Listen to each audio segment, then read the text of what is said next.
Good morning, good afternoon, or good evening, wherever you're joining us from around the world. Welcome to Web3 Warriors, episode 93, featuring Jigar, aka MetaVoxelz, an amazing 3D builder and architect, metaverse creator, and a longtime friend of the show, here for his fifth appearance to tell us about amazing builds he's creating on the Bitcoin blockchain. Welcome, Jigar. How are you doing today? Hey, what's up? What's up? I'm excited. Fifth time, man, in 4 years. So, yeah, I definitely, like I said, I love coming here every time. It's something that has been like every time, like I do something new, I have some place to talk and to share my views and get feedback. And yeah, it's like I just what we were just talking a moment before this, that like in time, like whenever I want to look back to my journey, like how it's been, this show, this place, Web3 Warriors is always going to be the place I'm going to come back to look at how the thing happened, how everything started on the Web3 space for me. So I'm yeah, happy to be awesome. tracking your creative journey there, Jigar. It's pretty exciting, and you're one of those who's definitely had their head down, kind of building in the metaverse, building on the blockchain, and just staying creative. And your passion for 3D building and for really just building and creating. You've got an actual Iron Man suit right behind you there, which maybe was part of the inspiration that started it all. I remember you telling that story on the very first time that we featured you. So definitely, it's an honor to be able to tell your story and to be able to track some of that. And we're actually looking at this year immutably putting all of our episodes on a blockchain that will support it. So more to come on that front. But yeah, all of these stories that we've been able to share on Web3 Warriors are going to be immutably on the blockchain, as well as, of course, our YouTube archives and our podcast archives and all that fun stuff. So welcome, everyone. Good morning. Welcome to Web3 Warriors. My name is David Krome. I go by Krome in the Metaverse, and I'm the host of the show. And this week, as we mentioned, I'm going to be talking with Jigar about Bitmap, which is a shiny new metaverse that's going to be launching for the Bitcoin blockchain specifically. And it also comes out of this new craze around inscriptions on the Bitcoin blockchain, also known as Ordinals, and that's or BRC-20s is another way that they're described, which is kind of a funny play on words, I assume, with ERC-720s and all that. So it's really interesting, because really Bitcoin ultimately wasn't actually created for this level of programmability, but those degens and developers are always working on something and building new creative ways to use the blockchain technology. And I think Vitalik has actually praised them for some of the innovations. So it's really interesting to see. So we're going to be kind of mostly focusing on really the creative side of BRC-20s, quote unquote, and Bitmap, and really the idea that it's creating new opportunities, right? And we're going to hear from Jigar about how, being able to inscribe new 3D creations on the Bitcoin blockchain has opened up new opportunities for him and been able to sell to a new market that maybe hadn't heard of him prior, So as I mentioned, really looking at BRC-20s, and it's an interesting kind of innovation that's taken place. I guess it started early last year, pretty much, around the Ordinals and Bitcoin. And it has led to a rush of investment, right? And so the theory is, I'm just going to wrap it up as kind of broadly as I can, and then maybe Jigar will be able to give us a little bit more clarity around it. But the theory is, Bitcoin being the OG blockchain, being the most decentralized, in many ways, the most immutable network that is not going anywhere, right? If we could inscribe tokens on this blockchain and make sure that they're actually just as integrated into the blockchain as, a currency or like a piece of Satoshi, essentially, right? So you're taking pieces of information and actually attaching it to a Satoshi. Now, unlike Ethereum, that was created for the purposes of being programmable and supporting all kinds of different software functions and different things like that, Bitcoin is much more limited in its kind of functionality, right? So these inscriptions have to be quite small.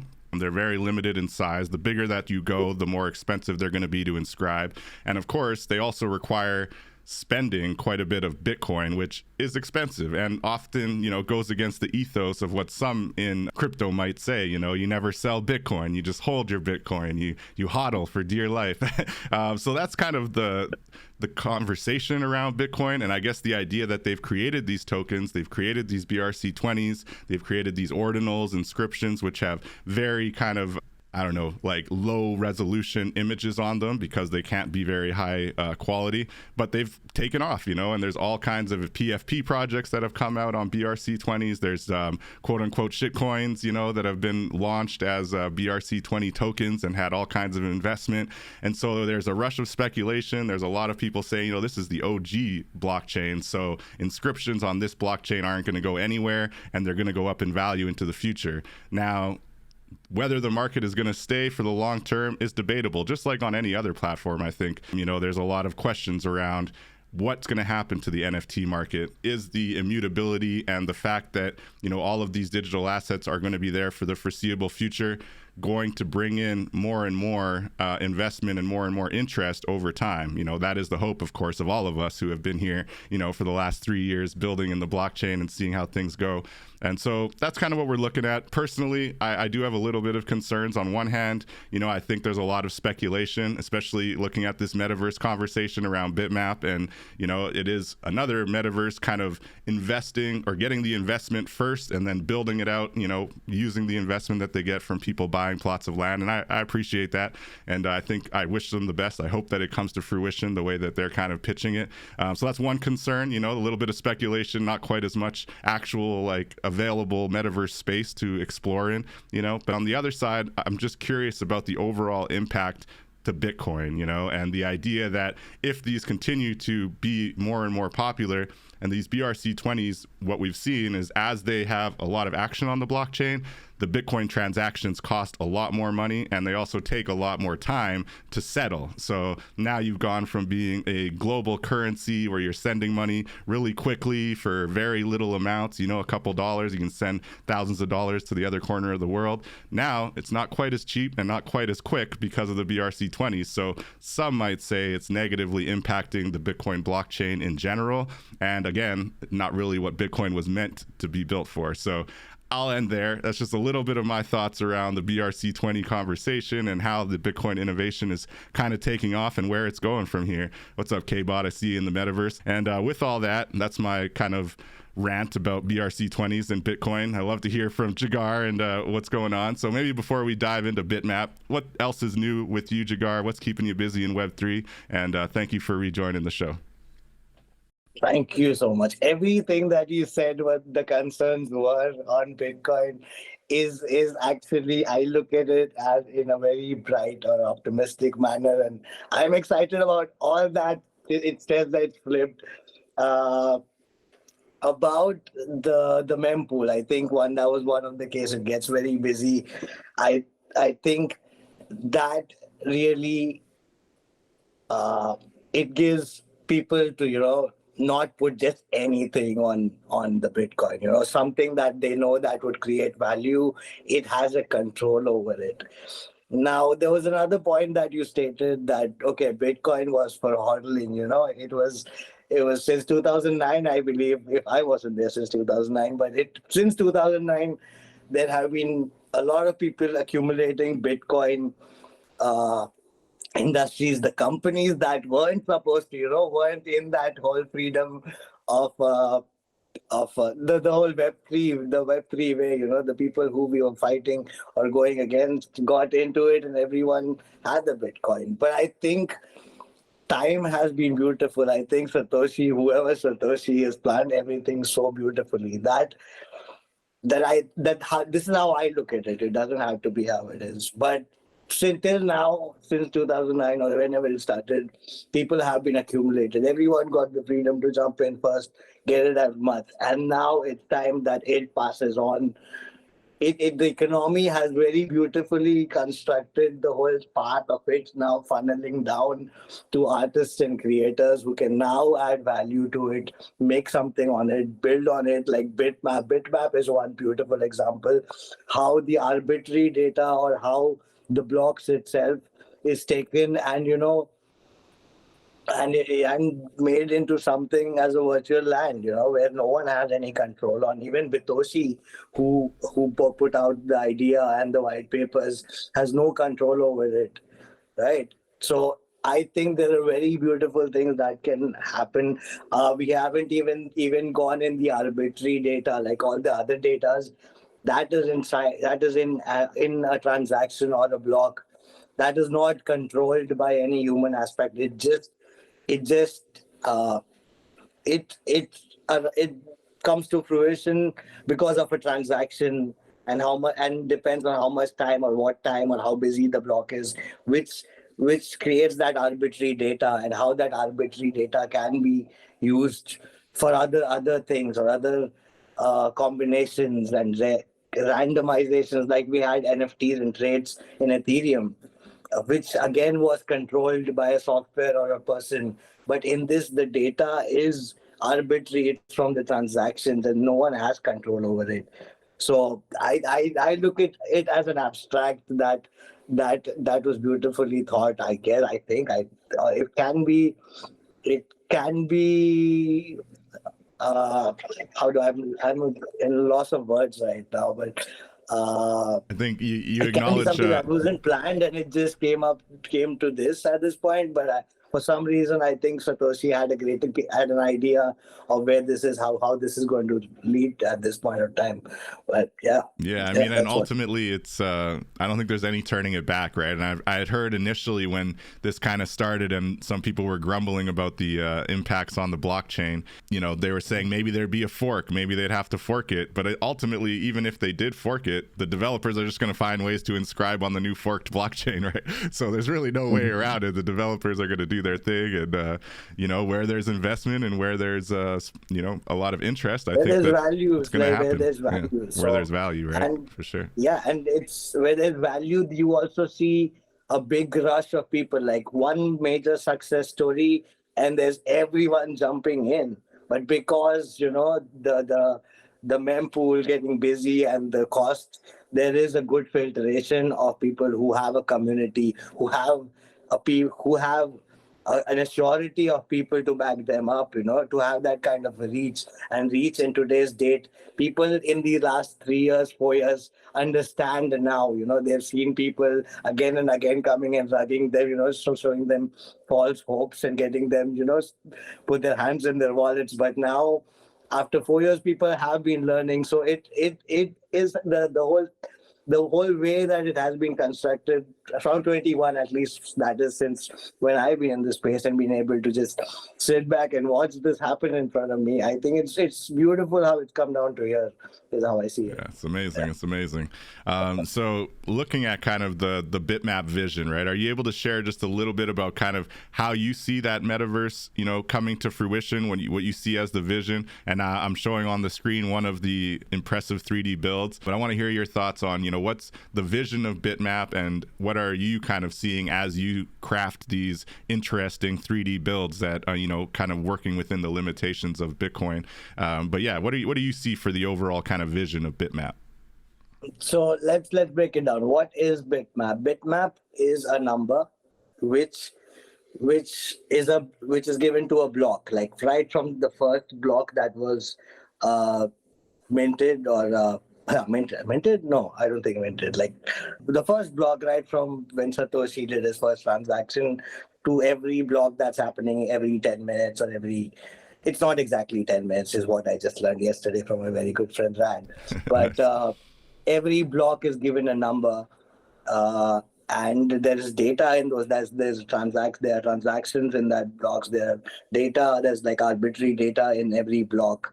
So now every block can be an IP for an owner that can use that IP for his brand, for maybe an experience, maybe a product that he wants to put in the market. But and Bitmaps is making that as in a virtual experience, like a metaverse, you know, taking that block. Because when you see the meme pool and when you see the block, this idea came from the mem pool, you know. You see every block in the mempool, they're orange squares, and Yeah, it visual when you, representation of the mempool. Yeah. and it looks like a district, you know. When you see it, looks like a city map on a bird's eye view, and that is what got into existence. Actually, if you go down in the history lane, it was me and Bitoshi talking, and me telling him that, you know, how voxels are the very binary of 3D, which I've also mentioned here I think on my first or second interview, if I'm not wrong. And that is what got him the idea while he was looking on the mempool space.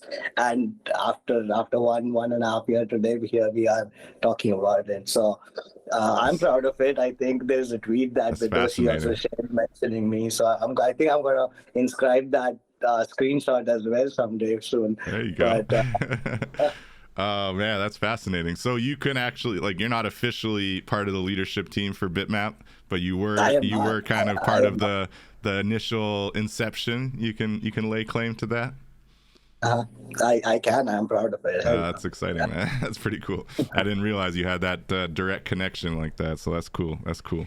So Kush had a great question. Looking at the 3D builds, right, and the idea that you are limited by the file size for BRC-20s, you know, how did you kind of overcome the block size challenges? And what, because you have videos on your Twitter, which I was just showing a little bit of, you know, kind of showing what an experiential space might look like, you know, with these assets being set up. So how did you do that, first of all, to Kush's question? And then I'd love to hear your thoughts on kind of how this metaverse space comes to fruition. But yeah, how did you get So around the file size limitations? cool. So I've always been in 3D designing. It's been 7 years now. First the 3D printing, then the metaverse. So the first half of this whole journey, this artistic journey I started 7 years ago, was getting designs more details and more heavy and everything. So in this whole research of getting into 3D printing, uh, I got to know like what all little things affect the size of a file, and this experience of buying. So that is what, and even before, after knowing about bitmaps and all the assets people started putting on in as inscriptions, I took my time. I tried to break down every vertex, every edge or every face that 3D designs have, and how much it affects the weight or the size of the file. And I have to do everything from scratch, decimal by decimal, face by face, and it works. And it took me time. It took me actually 4 months to again go back to every design and break it apart. And So when I did it, it was I even so I was working in voxels, which was again like I said, the binary of 3D designs. But being in GL, in a voxel file, it still used to be 1 MB or 2 MB. But being in wanting to inscribe it on Bitmap, Bitcoin, it needs to be smaller.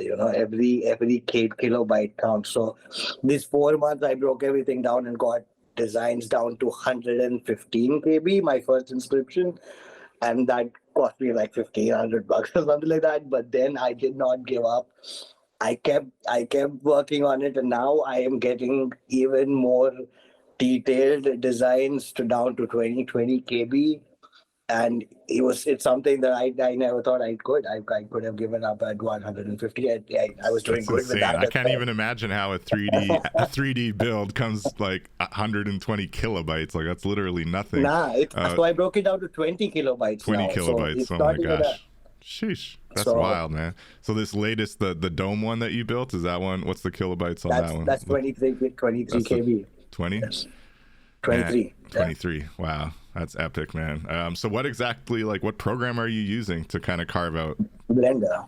just It's Blender? always And been they're able Blender. to Since the render first as day, right? low as 23 kilobytes?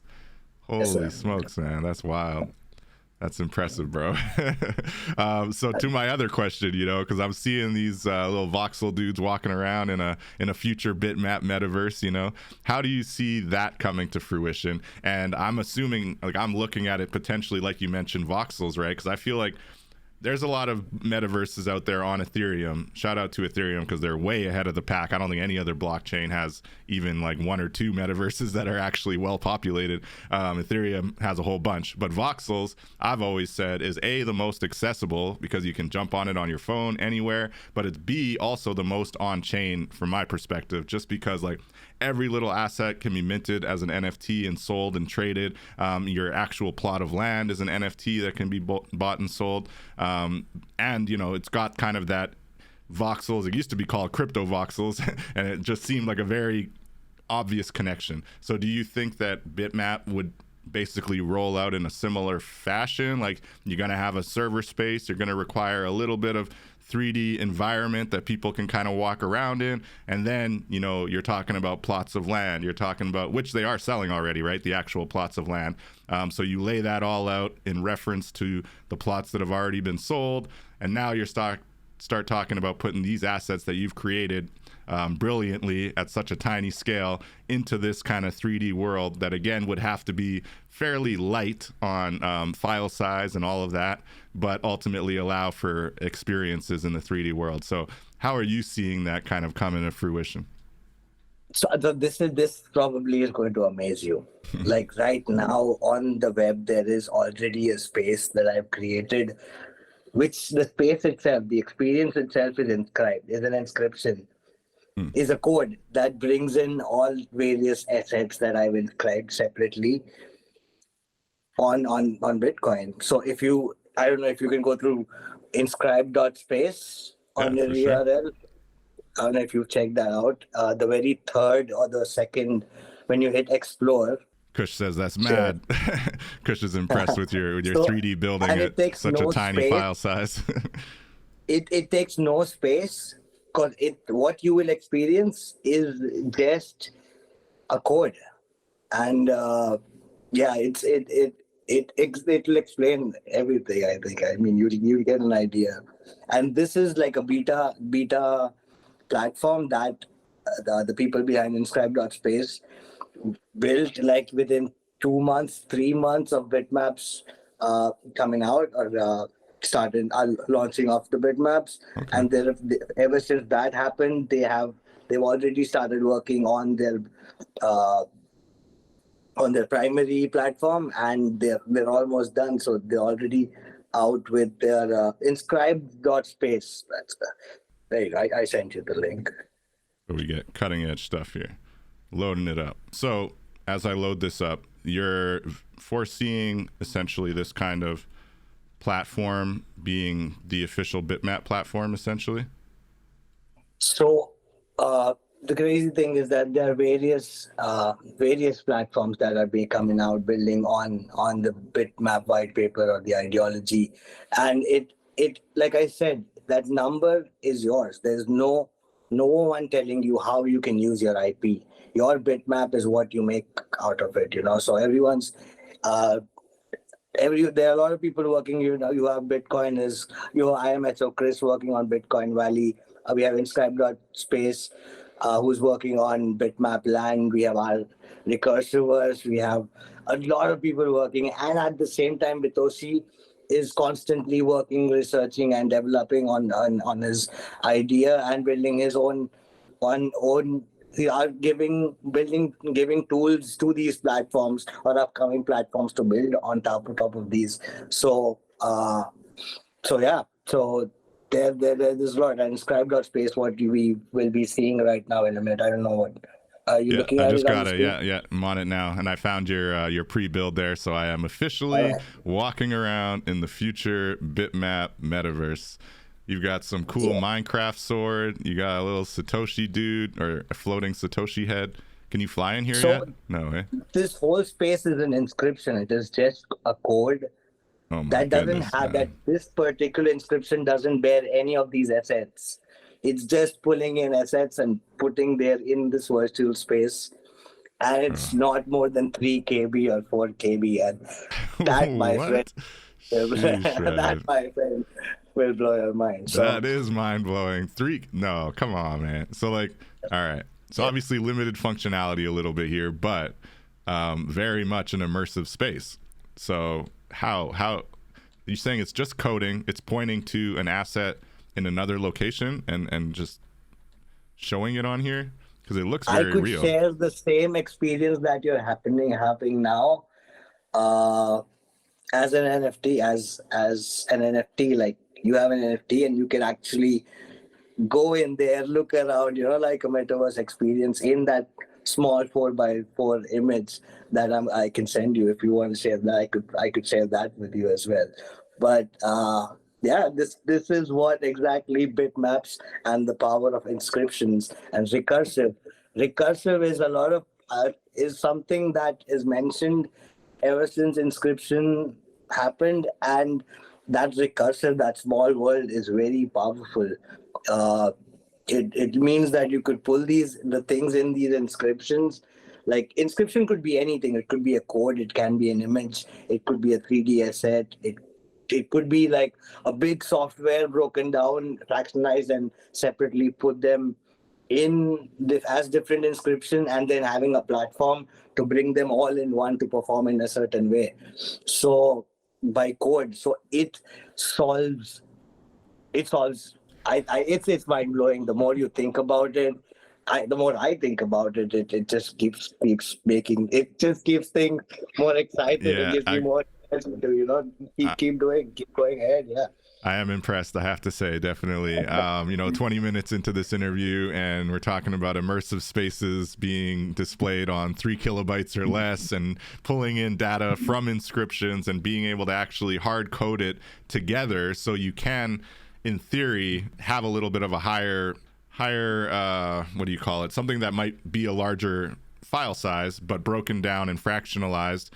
So let's talk about the actual minting process then, because each Satoshi has pretty strict limits on the size. But as you just mentioned, you can kind of fractionalize something and then, basically spread it out among many Satoshis, Yeah, so right? I was basically the first person to have like a building inscribed on which like blew up the whole space that day. The day I was experimenting, I was very proud of what I've achieved. I then inscribed it, made it a BRC 420, and because I was working for 2 days straight on it, the next thing I know I passed out, and and I woke up a different person. You woke up with 664 sales on the Bitcoin blockchain. This amazing 3D build. So you can say that with pretty good confidence that you were the first to put a 3D build inscription on Bitcoin. Yes, I was the one. That's fascinating, man. That's honestly amazing. Congratulations, bro.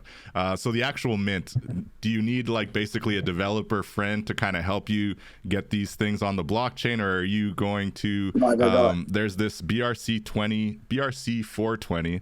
Sorry, I've been calling it BRC-20s. BRC-420s.io. So there's BRC-420.io, and it looks like a platform that actually allows you to kind of deploy and create BRC-420s, right? Or BRC-20s. Yes, so they're called BRC-20s, aren't they? Is this just the name of the site? Is they are BRC-420? BRC-20s now. So BRC-20 is the inscription, and then BRC-420s is what gives it supply. Like it points to the BRC-20, and you could have a supply, like a bigger number to it, so that not every time you need a build, not every time it's just a one of one. More people can use this, and the person who's building can also decide that how many people can use it. So BRC-420 is a protocol that adds supply to Amazing. the inscription. Thank you for clarifying that for me. So the mint, how did the mint happen, and how easy or difficult is it? It's pretty easy. You inscribe that Unisat wallet has a website. I can share the steps. I have Bitoshi's. Yeah, I did set up a Unisat wallet because there was some website where they gave you the option to kind of share your wallet, and they're going to airdrop. Apparently, can you airdrop on BRC-20s too? The same way? You can airdrop on BRC-20s. Yes.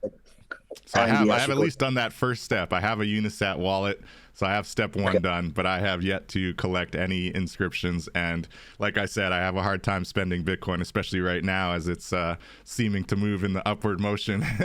But we'll see. I seem to have loosened up a little bit lately, but yeah. I'm trying to hodl on, but we'll see. Keep these diamond hands going. Okay, so not very difficult. Do you mint it right on the BRC-420 site, or where are you going? You inscribe it on Unisat, like on the Unisat directly, right on the wallet. Yeah, so that'll be an inscription, and later on, then you can deploy it as a BRC-420 on the BRC-420 site, where you give it a name, where you give it a certain price and a number. But I believe it has lesser steps than I had to do when I had to mint an NFT on Ethereum. So I think it's way easier. It's a 3-step thing, and it's easy. All right. Actually, all you need to take care, There we go. what the price, the transaction fees going on the mempool at that point of time. And lately, it's been good. It's been pretty good lately. So yeah. What was the cost on your initial, if you don't mind sharing, your initial build that you inscribed? How much Bitcoin did it cost you to inscribe it? So the first inscription cost me. So the first build, I did experiment with smaller voxels files before. Which cost me like $40, $30. Okay. But my first build was 115. I thought that was the lowest I could get, which I didn't stop later on. But that cost me like $1,500 at that point of time, because I didn't think the file size couldn't be any lower. But I proved myself wrong again later on. But now it's not that much. Now that I have further got it down to 20 KB, it's not that much. It's cheaper than my first Ethereum mint as well. So really, so like less than $100, or like, what do you think? Less than $20-$40. Wow. But the one that you were at, what was this one? It was the initial one was 123, the one that you sold out on. So that one did cost you said about 1,500 to mint. Yeah. Okay. Yep. So it can get kind of steep for sure using the inscription. But I knew, all the, like, I've been with Bitmaps before that day, before that very first inscription of that build I did was something on a piece of paper that you could read. Right. But that actually changed everything, putting a build in Bitmap or a building in Inscription. But I think, it clicked, at that point of time, it really took it to the next level, is how I'd like to believe, at least, that no, this is not just something that on a piece of paper, that is possible. And then next, you just showed us the virtual experience that I built on Inscribe.space. So yeah, 100%. Really impressive. That was positive for me. Yeah, I was missing the D on Inscribe.space. That's all it was. So inscribed with the D .space. And I dropped the link in the chat, I believe, as well, or I will. Here we go. Awesome, man. Thank you so much for sharing. This is really interesting. I feel like I'm getting a crash course. And the innovation in the BRC-20 space, and now they have the BRC-420s, which allows for multiple editions. Very cool protocol. So they're out there building and innovating, and it's not going anywhere. So let's speak about that, that day after you had spent so much time and energy building your first build. You sold it out while you were sleeping. You wake up, you've got decent amount of Bitcoin. Now, how did that help you? How did that change your life? What's the impact, man? How are you looking to kind of navigate the space now? Believe me, like it was great. I have been trying to just relax, try to understand that now I have the opportunity to do something bigger, or just bring my beliefs and what I have aimed. It lets me think what next. I've tried to just and I've tried to go out in my own local place and see what I can do to support the community in my locality, in my city, as well as my friends who have been with me in the last 3 years. Middleton, our family, our small family that we built of people from around the world, on Clubhouse with Los Lizzy and K. Bayfield, and see how I could what next I could do for maybe music artists, because we are surrounded with an amazing talent in music, in 3D designing, as a developer in coding. We have a Bitcoin audio. We have a lot of people that we've been here with, this whole journey, and I'm trying to see what next can I do to, help everyone around, who are important, who have been important milestone in my journey, because I, being from this small little place in India, it wouldn't have been possible, me being here, being so positive today, without these people. So I want the same success that I've had for a lot of people who are passionate like me, who who have the energy to do something better for the people. And yeah, that's so I'm taking my time and understanding. I'm also developing on my ideas. I've always had my one dream project that I've been working on the side. I think I mentioned that to you as well. Mhm. So yeah, I'm just trying to be humble at the same time, because I've seen a lot of people lose a lot at these crucial times in their lives when you know everything, it It can looks be tough, wonderful, but you Yeah. can one small mistake can do blunders. So I'm trying to take my time and be humble and remain humble and be helpful and useful as much as I can. So yeah, Amazing. that is my hope so far, for sure. Dropping gems. You touched on a lot that I wanna focus on, but I don't want to gloss over the fact that you are taking this opportunity to kind of give back to your community, right? We've seen this a lot across different Web3 projects, different NFT projects. Shout out to Owo with the Afro Droids and Kofi out Hell yeah. there in Ghana. We've talked to many people who, they find some success. They're able to make, some amount of revenue that actually is life impacting, and they decide to give back to the community. So now you're seeing making sales on the blockchain, not just helping them individually to, pay bills, cover life expenses, whatever the case might be, but actually being able to give back to the community. So now that impact from the blockchain is reverberating out into the community for people who might have no idea what NFTs are, no idea what the metaverse is even about still, so talk to that just a little bit more. What exactly are you doing, and how important is it to kind of give back and to have that social impact angle when finding success in the NFT space?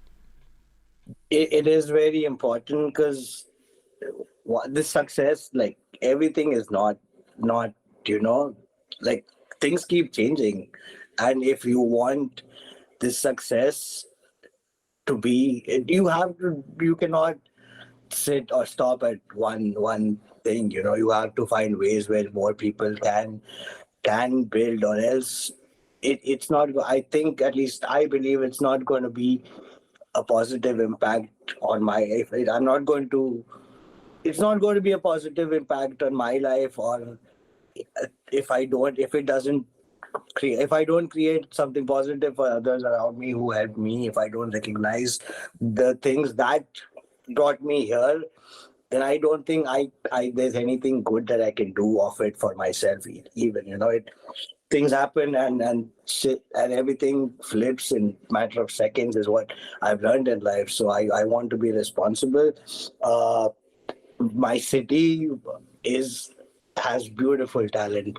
Last 6 months, I've made sure that while things were not perfect, on the space was slow, the Web3 space, while Ethereum, Bitcoin, everything was slow. I made sure I got out, met people, met other talents, and build with them. So and my city has Asia's top uh, fine art colleges and performing art colleges, and a lot of those students don't know where to go after that. They have that, reputed college certificates, but once colleges are done, they're not much places a lot of students end up in. So, try to see where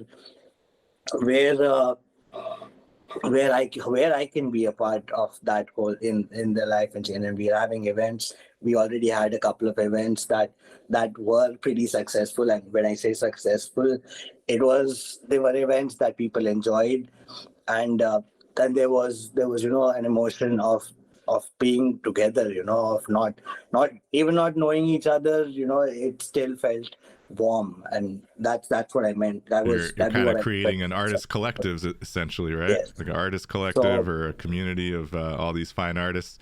That's amazing, man. And are you kind of tacitly recommending or mentioning NFTs or the blockchain as an not at option, or all. you're just like, Not not at all. if they ask Not at all. you'll let them know, but you're not there with any kind of No, intention of I think advocating or being a blockchain evangelist, like no, I Lil think Sleazy. I see. Being from a third world country, I think we do not have that. The first thing is, none of the artists have had the freedom to just create whatever they want. I was also, for a lot many years, I was what I did or what I made was someone else telling me, either someone was giving me a commission work, or or the trends, the market was telling me what to make. And again, coming back to Iron Man, stopping everything and making something that I wanted to make. It really gave me more ideas, like focusing on but creating something. It gives you the time to ponder around the other things happening in your life. So it gave me the time to direct my life towards creating what I want to create. And I think uh, it is very important to first bring these creatives at that point where at least their environment or their their life is not controlling what they're creating or what they want to make, but first come to a stage where they're free to be themselves and then create, because I think that is more important than getting in the blockchain or just getting them in to have a personal benefit, to have like a following. I think that's it's happening step by step, I think. That's amazing, man. And I really think it's been kind of a recurring theme of our conversations, honestly, that the freedom of expression and the ability of kind of breaking out of whether it's a corporate, rat race where you're building whatever random thing they're asking you to build, or even something more creative and interesting like being on a movie set or something, but still you're kind of limited to what you're going to create, right? And really just embracing free expression and free creativity, and the fact that that's your main focus in this collective is really cool. And if people want to hear about what you're building on the blockchain, want to hear about how you've created opportunities for yourself in the metaverse on the blockchain, I'm sure at that point you'll let them know and offer the education and maybe send them over to Twitter or Clubhouse to connect with others in the space, right? So that's amazing. And also I think that what I've seen in these last 3 years, that artists, if they do not have confidence on their art, they start hyping the platforms, and they think that the platforms are what is driving their art or their life.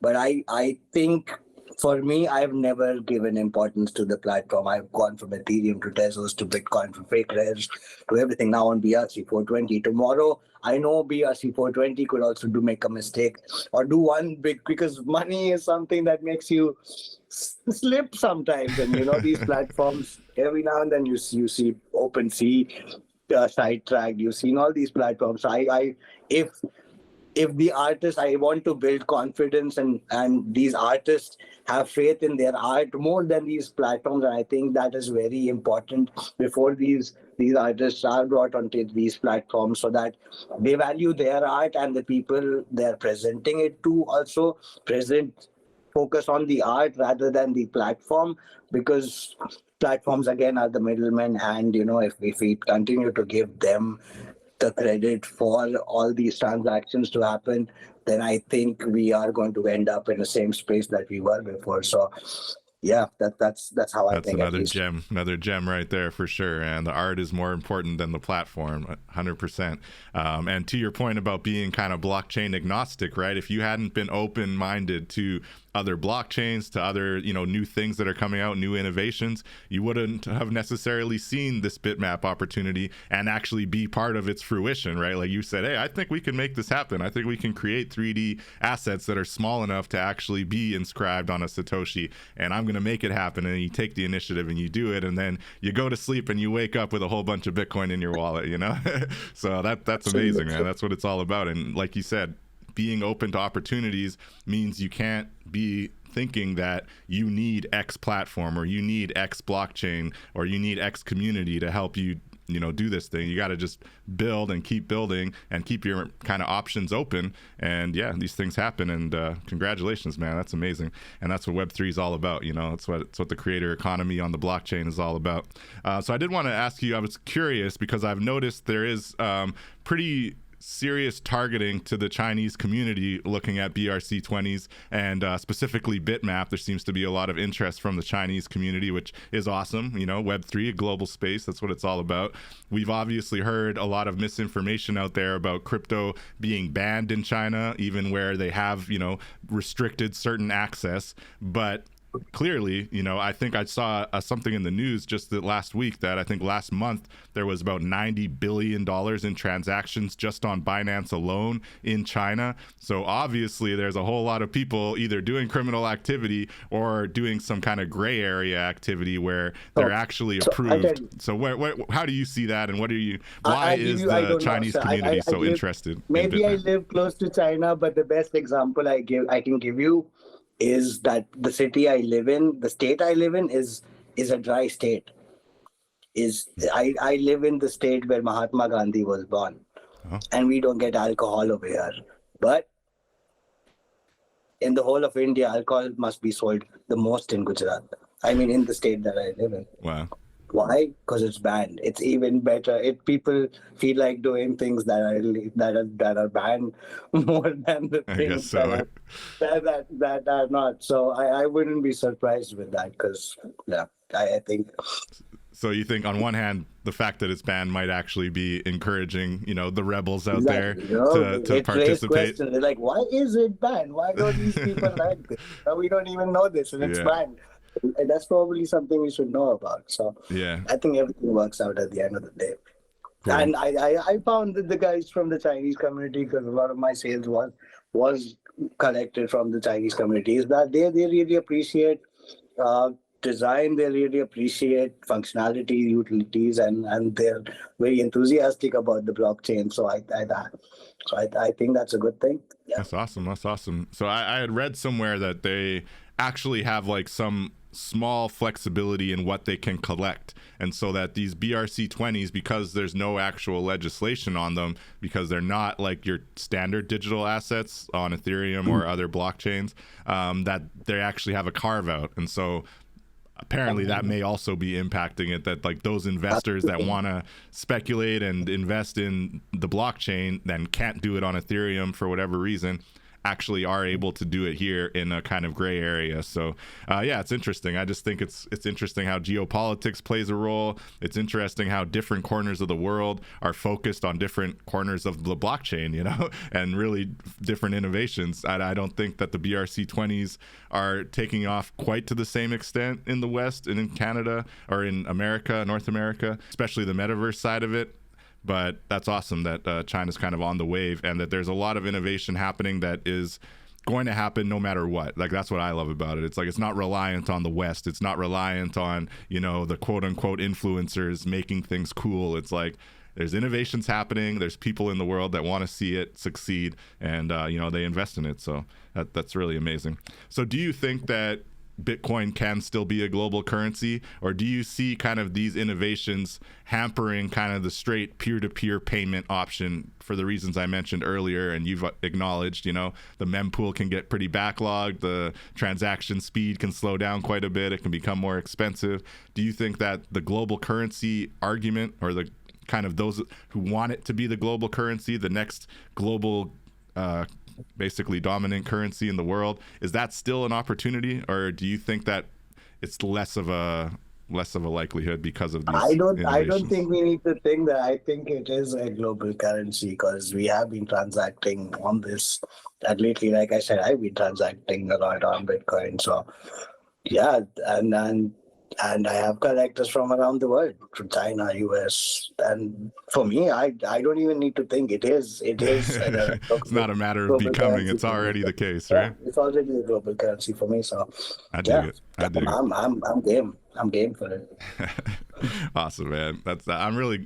I've been on the fence, I would say, on the whole conversation. I'm still not sure I'll be able to spend my Bitcoin on it, but I'm definitely here for the innovation, and I'm here for the opportunities. You mentioned Kane Mayfield. That was another thing out of your response there that I wanted to talk to. NFT music, right? Because of the file size limitations, you can't really do music or videos and kind of that higher quality of art, or not even higher quality, but the higher volume, or something that's going to be a lot more higher on the file size, essentially, on the blockchain. So how do you see things like NFT or music NFTs or videos in the BRC conversation happening? Like, do you think that eventually there will be a new protocol that supports larger file sizes or supports audio? How do you see that kind of growing and I evolving? see a lot of development happening while we are speaking. I think because of AI, the technology, the speed of the technology that it's growing is fast. It's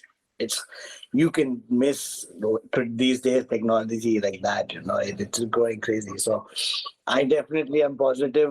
Like we mentioned, Kane Mayfield, he's uh, gathered a group of developers. I know someone who has the owner of 9.bitmap is working on Blake that is also focused on musicians on the Bitcoin blockchain. So I am pretty positive. Yet we haven't seen. We have a couple of files that have been inscribed, music files that have been inscribed, but the quality has been down. But again, I think like yesterday, before I made the 3D design, I wasn't the first one to inscribe. At least I inscribed that building 9 months or probably 11 months after inscription was a thing, and no one thought about it. I think that if someone would have thought about the way that I did it, probably someone else would have inscribed that before me. So I think it's a matter of time that some new development happens, and all of a sudden we'll have an inscription or a musician wake up with a lot of sales that day. But No I doubt. think it's just a matter of time, is how I see it. The first Definitely. successful good audio quality inscription is gonna go gangbusters as well. Exactly, and That's awesome. there's a lot of people, talented artists that are working on this. So Yeah, well, if Kane's got it's a a matter of gang of time. developers working on it, I'm sure he might be working on being that first one to really successfully do it. Absolutely. But like you mentioned, Absolutely. audio is one area where you do not want to degrade the quality for anything, right? It's like I get there's certain threshold that you can probably get down to and still be okay, good audio quality. But once you're below that, it's like you don't want to be listening to But really then scratchy you could stuff. break it down like a virtual space that could bring different assets. You could have like the vocals in an inscription. You can have the instruments in separate, and you could bring it down to like one inscription and a player as well. So, You make uh, that sound so easy. That doesn't sound like something so that would be easy to do, but I've broken some barriers. So maybe no doubt. If Jigar that's can do maybe it, more anyone can possible. do it. The music NFTs will be next for sure. Let's go. Let's go. That's Yeah. exciting, man. So I'm wondering, because you are, like you said, open to all metaverse options. And last week, shout out to Charles Hexadize. We were talking about Nifty Island, and we kind of ran around there. It was a cool little space. Has a bit of a sandbox vibe, but very on-chain, very cool. Are you looking at any other metaverses that are kind of popping up? Anything new and exciting in the kind of overall metaverse space beyond Bitmap that you're also looking at or building in? I have been hearing a lot about Nifty Island lately. I have been so engrossed in bitmaps that I do need to take some time out with that. I see Ben from MetaVoxelz also trying to introduce new things on. I think today itself the site went down because there was something happening. I have been I have been looking at these things, but not as much as I did before because I'm very engrossed in bitmaps right now. There's a lot of development happening. So, because not being from a technical background, I also am constantly looking at other technical people, what they're doing, and how I can take something from that and uh, comprehend or add that to my work or my workflow and take it to the next level there. So, but I know I do need to take some time out and see what the other platforms are doing. Right. But right now, very bullish on bitmaps, like you see. Yeah, for good reason. For good reason. Keep plugging away. You're a lead innovator in the bitmap space. Shout out to K Visuals as well. I've seen him doing some pretty cool builds as well. And yeah, that's amazing, man. Just wondering, how do you see the whole thing evolving from here, right? So how many other builders are there, for example? So there's yourself, K Visuals. Is this are you looking to create kind of a team of builders for Bitmap, or are other people kind of seeing what you've done and running with it? How do you see that kind of evolving? I am trying to promote it as my work as much as possible. I am trying to shout my success as much as possible. People don't usually do that, but I am in seek of more and more artists than DJs to enter, so that there is that like I said, I see value in art. I see value in being creative, having the energy to do something, think out of the box, do different things, than work differently than how things have been happening in the past in Web 2, where the artists were pushed aside and the mediators were the ones making more out of that. So I am in constant trying to promote however I can, get as many artists, and I have got in touch with a bunch of artists and Cool. trying to get them onboarded. Well, Yeah, it's coming. yeah. It's a wave. I think we're going to have a wave of 3D architects in the Bitmap and Bitcoin space, or BRC-20s, BRC-420s. So one other thing you mentioned that I think is a really important piece for all the other creators out there, people seeing an opportunity like this where, it's paid off for you and worked well. As you mentioned, though, you got to stay humble, and things can change tomorrow, right? Especially in this space. I think, we talk about the volatility of the crypto space. That definitely extends into the volatility of the NFT space, and even metaverse investments, I think, can be somewhat volatile as well. So what's kind of your best kind of advice for people that either find success in the space or, maybe enter at the wrong time when it's at the lows and, can't find success? How do you deal with the volatility of the industry, and how are you kind of preparing for any likelihood? And yeah, just what's your advice around that issue? I'd say start small, try to help others as well as you grow. It really, this world is crazy. It's a network of people. You don't even it just help grow. And if you cannot at times, not always you can help yourself, but those are the time when you can look around and see other people who you can be in their shoes and try to help them wherever possible. So keep this world is changing right now. It's the creator economy. I think that it's we are at a point where things can go upside down. That the whole balance can flip. So I think being a good person, being helpful, being a community person, will help. It's at least how I am trying to move ahead, recognizing the people, making sure I know that I do not just give myself credit for this whole journey or where I am today. Go back and at least try to see who I can help, and that is again not something because I want to look, like a great generous person. But time and again, life has proved to me that everything comes back. It is a selfish act where I just know that if helping others can later on come back and help me in at some point of the time, because it's all a crazy network of people and energies. So that's what I'm trying to do and try to be as loud as possible so that other people can also do the same and reach where I cannot reach. So that's how I am, at least. That's amazing. Yeah. That's amazing. Yeah, it comes back around, right? It's that karma or just good deeds, being able to. The energy, it's a network, and you don't even, once you do something, once that energy leaves, you don't even need to see. You don't see the magic that happens, how it magnifies and it comes back. And I think the space, being patient and having faith in the things that I've made and the love that people have given me, I think I've seen that happen for me, and I want others to feel it too. Yeah. Amazing.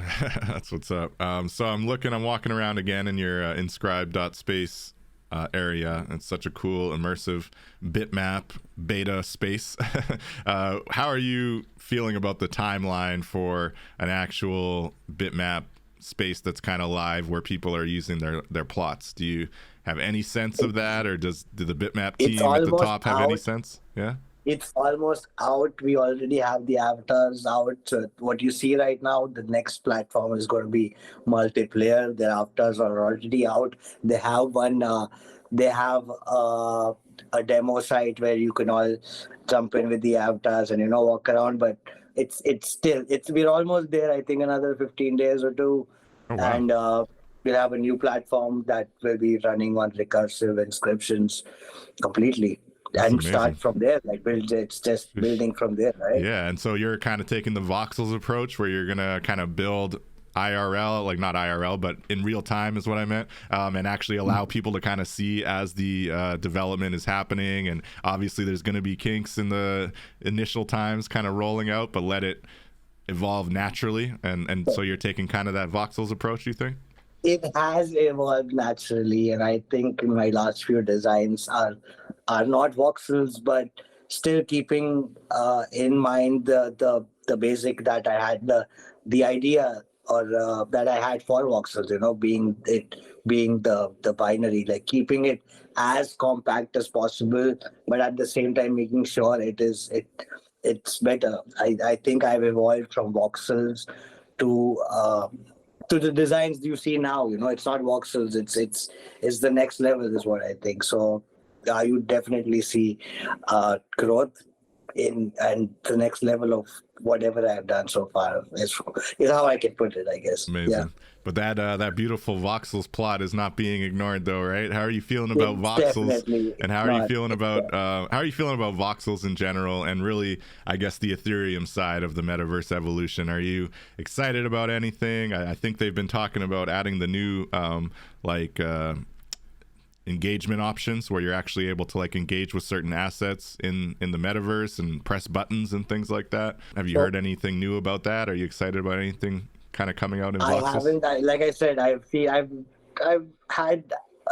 I've been looking at things, hearing things, but not as much as I did before on that sites. But Voxels is where it has a soft. I have a soft corner for Voxels. So it's a place where I started, and not just started. I've had wonderful experiences building for Low Sleazy, Emanate, Money B, thanks to you, Money from Digital Underground, and my own plot of land. My own parcel is very close to my heart. So definitely would be joining. It's just an expansion. It nothing I am doing from here on, or nothing I ever did was independent from the things I did before that. So it's all connected. It's going to be a journey. To that point, you can actually connect them, right? Like I could see a beautiful marriage between Bitmap and Voxels in the future, where links can hop you over, from Voxels into Bitmap and vice versa.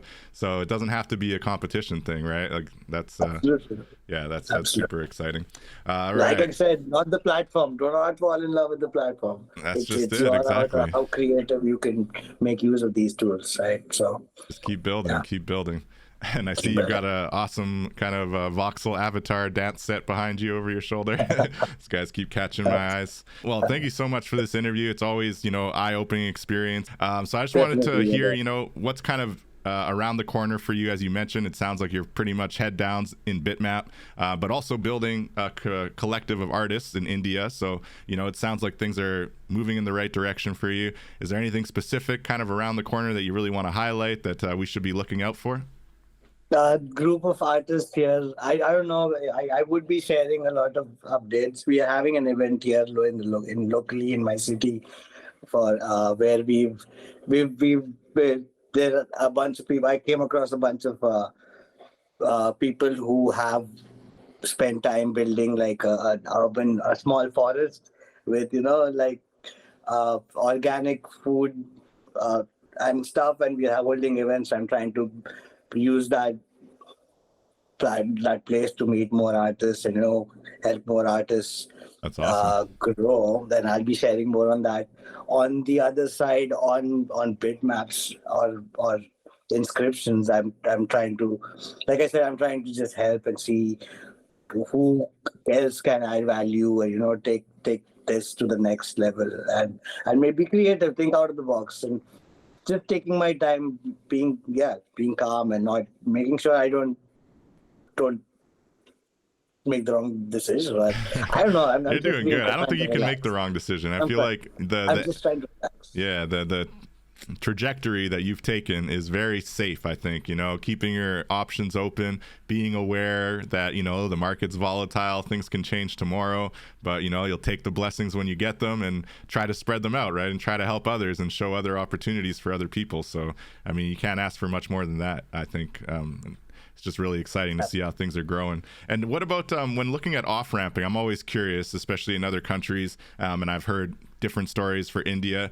How are the crypto regulations there, and how easy is it for you, like for example, when you sell a bunch of Bitcoin worth of assets, to actually off-ramp it and turn it into your local currency and see the value in those sales? Or maybe it's not necessary. Maybe you can spend the Bitcoin and get value out of it that way. What's it like for you there when you make sales like that and actually turning it into local value, local currency? It's easy. Yeah. It's easy. We do have a good amount of tax that is levied, but it's still progressed by being in a country where for the last 9 years it was promoted as it was illegal. I mean, it wasn't like in white and paper. They always say it was like a gray area, gray market or something. But finally, like last year, they put tax on it, and and that, though it was a lot of tax, like 30% of tax on it, it still brought it from like a gray area to like a legitimate thing that you can transact in. So I think that's a big achievement. I've been associated with Colors of India from back in 21.